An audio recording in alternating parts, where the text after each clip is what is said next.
भाई जो गुरु वचन पे डट गे, कट गे फंद 84 के। भाई और बहनों, हम शुरू करते हैं परम पूज्य परमेश्वर सतगुरु रामपाल जी के कर कमल से लिखित पवित्र पुस्तक जीने की राह के ऊपर ये पहला वीडियो। सबसे पहले भूमिका। जीने की राह पुस्तक घर घर में रखने योग्य है, क्योंकि इस पुस्तक के अंदर वो अनमोल ज्ञान है जो अनमोल ज्ञान सतयुग से लेकर वर्तमान समय तक कोई भी साधु संत महात्मा ऋषि आचार्य शंकराचार्य मंडलेश्वर खोज नहीं पाया। इस पुस्तक के अंदर मोक्ष प्राप्ति का बहुत ही सरल और सीधा सा मार्ग है। इस पुस्तक के अंदर सभी धर्मशास्त्रों से प्रमाणित ज्ञान है। ये पुस्तक आपको जीने की राह बताएगी। ये पुस्तक आपके अध्यात्म मार्ग को और आपके सामाजिक मार्ग को बहुत ही सरल और सीधा बनाएगी। इसलिए ये पुस्तक घर घर में रखने योग्य है, क्योंकि घर में रखेंगे तो हम इसको पढ़ेंगे और पढ़ेंगे तो फिर हम सच्चाई से भी परिचित होंगे। जीने की राह पुस्तक घर घर में रखने योग्य है। इसके पढ़ने तथा अमल करने से लोक तथा परलोक दोनों सुखी रहेंगे। इस पुस्तक को यदि आप पढ़ेंगे और इसमें जो शास्त्र प्रमाणित सत्य ज्ञान है, यदि आप उसके ऊपर अमल करेंगे और सतगुरु रामपाल जी परमेश्वर जी से दीक्षा ले लेंगे और जो मर्यादा गुरुदेव भक्ति को सफल करने के लिए बताते हैं, यदि आप उन मर्यादाओं में रहोगे तो आपका ये लोक भी सुखी होगा। यानी जो आपका प्रारब्ध है जिसमें सुख नहीं थे, संकट ही संकट थे, परमेश्वर की भक्ति करने से परमेश्वर उन संकटों को टाल देता है। भाग्य की कलम सतगुरु के हाथ में होती है। सतगुरु चित्रगुप्त के कागज फाड़ देता है। सतगुरु जो चावे सो कर ही 14 कोटि दूत यम डर ही, ऊत भूत जम त्रास निवारे चित्रगुप्त के कागज फाड़े। यदि आपके भाग्य में आपकी किस्मत में सुख नहीं है तो परमेश्वर नया सुख लिख देगा, क्योंकि भक्ति का एडमिन परमेश्वर है, सतगुरु है। इसलिए ये पुस्तक घर घर में रखने योग्य है। इसके पढ़ने तथा अमल करने से लोक तथा परलोक दोनों में सुखी रहोगे। पापों से बचोगे, घर की कलह समाप्त हो जाएगी। बहू बेटे अपने माता पिता की विशेष सेवा किया करेंगे। घर में परमात्मा का निवास होगा। घर में क्या होगा? परमात्मा का निवास। कैसे होगा? इस पुस्तक को पढ़ने के बाद जब आपको ज्ञान होगा, जब आप सतगुरु रामपाल जी परमेश्वर जी से दीक्षा लेंगे, दीक्षा लेने के बाद सतगुरु शब्द रूप में अपने भगत के घर पर विराजमान हो जाता है। क्योंकि नाम उपदेश के बाद भगत अपने सतगुरु का दरबार लगाता है।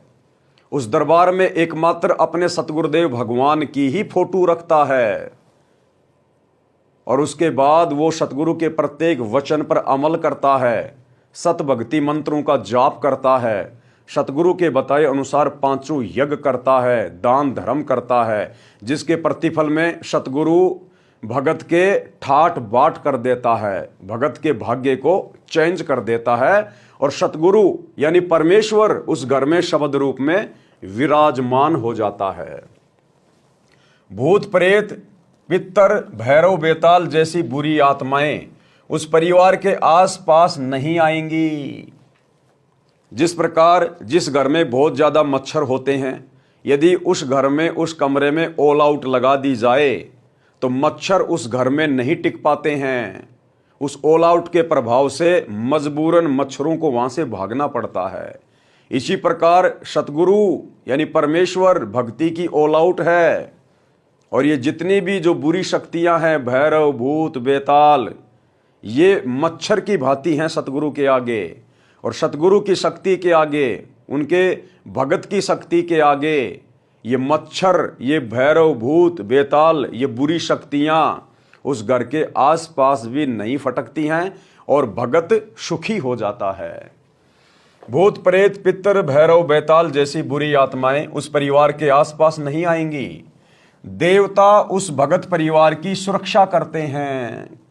देवता जिनको हम पूजा करते थे जाने अनजाने में, सत भक्ति का शास्त्र अनुकूल ज्ञान ना होने के कारण जिन देवी देवताओं की हम पूजा पाठ किया करते थे, उन देवी देवताओं की जो बेचारे हैं, असमर्थ हैं, लाचार हैं, वे आप और हमारे भाग्य को चेंज नहीं कर सकते।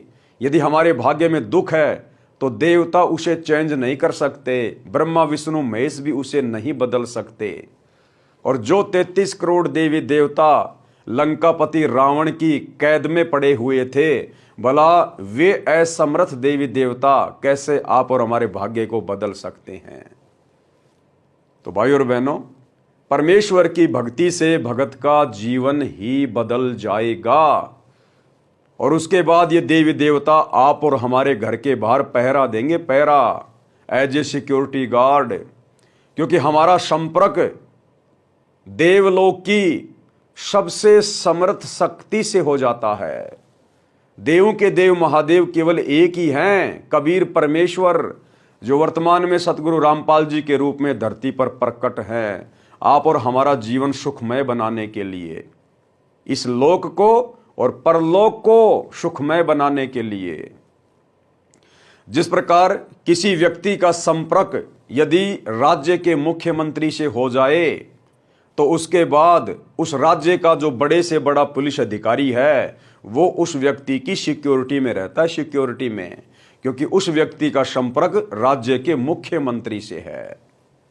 और यदि किसी व्यक्ति का संपर्क देश के प्रधानमंत्री से हो जाए तो राज्य का मुख्यमंत्री भी उसके प्रति चिंतित रहता है, यदि उसको जिम्मेदारी दे दी जाए तो।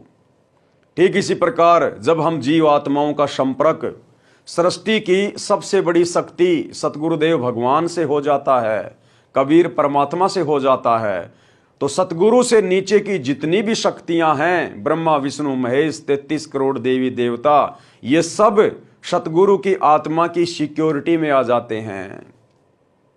तो भाई और बहनों, ऐसा अजब गजब मौका युगों उपरांत जीव आत्माओं को नसीब होता है। ऐसे समर्थ सतगुरु की शरण युगों युगों के बाद प्राप्त होती है। तो हम इस अवसर को बिल्कुल भी ना चुकें। साध वचन पलटे नहीं, पलट जाए ब्रह्मांड। सतगुरु के मुख से निकला एक एक वचन पत्थर की लकीर होता है। यदि हम सतगुरु से उपदेश लेकर और उनके बताए अनुसार मर्यादा में रहकर सत भक्ति करते हैं तो देवता उस भगत परिवार की सुरक्षा करते हैं। अकाल मृत्यु उस भगत की नहीं होगी जो इस पुस्तक को पढ़कर दीक्षा लेकर मर्यादा में रहकर साधना करेगा। सतगुरु रामपाल जी परमेश्वर जी से उपदेश लेने के बाद आप जी सौपन में भी इस बात का भय अपने दिलो दिमाग में मत रखना कि आपकी किसी भी प्रकार से अकाल मृत्यु होगी। परमेश्वर आपको एक्सीडेंट से बचाएगा, परमात्मा आपको बीमारियों से बचाएगा, परमेश्वर आपको लड़ाई झगड़ों से बचाएगा। यानी सतगुरु की शरण में आने के बाद जब आपको तत्व ज्ञान होगा तो आप जी अपनी तरफ से एक भगत बनेंगे, साधक बनेंगे, और आप किसी को भी दुखी करने का प्रयास कभी नहीं करेंगे। तो आपकी 50% समस्याएं तो वहीं हल हो गई। और बाकी जब आप सतगुरु के शत भक्ति मंत्रों का जाप करेंगे, सतगुरु के द्वारा दी जाने वाली 5 यज्ञ विधिवत करेंगे, नेक नीति ईमानदारी से अपना काम धंधा करेंगे, तो भाई और बहनों सतगुरु आपके ऊपर प्रसन्न होगा। और जब सतगुरु प्रसन्न होगा तो फिर भगत को कमी किस चीज की रह जाएगी। परमात्मा अपने भगत को कांटा भी नहीं लगने देगा। कांटा भी क्या होता है, अन्यथा भाई और बहनों भक्ति और भगवान की फिर आवश्यकता ही क्या है। अगर भक्ति करते करते भी संकट आ रहे हैं, परेशानियां आ रही हैं, घर में अकाल मृत्यु हो रही है, एक्सीडेंट हो रहा है, घर में बड़े बड़े रोग आ रहे हैं, तो फिर क्या फायदा इस भक्ति का। ये भक्ति तो हम पहले ना देवी देवताओं की कर रहे थे, उन भक्तियों को करते करते भी हमारे ऊपर सारे दुखों के पहाड़ टूटे हुए थे। और यदि सतगुरु की सत भक्ति मर्यादा में रहकर करने से यदि वो दुख हमारे ऊपर वैसे ही आते रहेंगे तो फिर क्या फायदा इस भक्ति का। तो सतगुरु रामपाल जी परमेश्वर जी के कहने का मतलब है कि एक बार आप जी इस सतभक्ति को भी अपना कर देखिए। आप जी देवी देवताओं की भक्ति करते हैं या ब्रह्मा विष्णु महेश की भक्ति करते हैं। अब वे देवी देवता और ब्रह्मा विष्णु महेश आपके कौन से रिश्तेदार हैं? आपने देखा कि मेरे माता पिता कर रहे हैं, मेरे रिश्तेदार कर रहे हैं, तो आपने भी उनकी देखा देखी वो भक्ति शुरू कर दी। अन्यथा ये देवी देवता कौन से आपके रिश्तेदार हैं?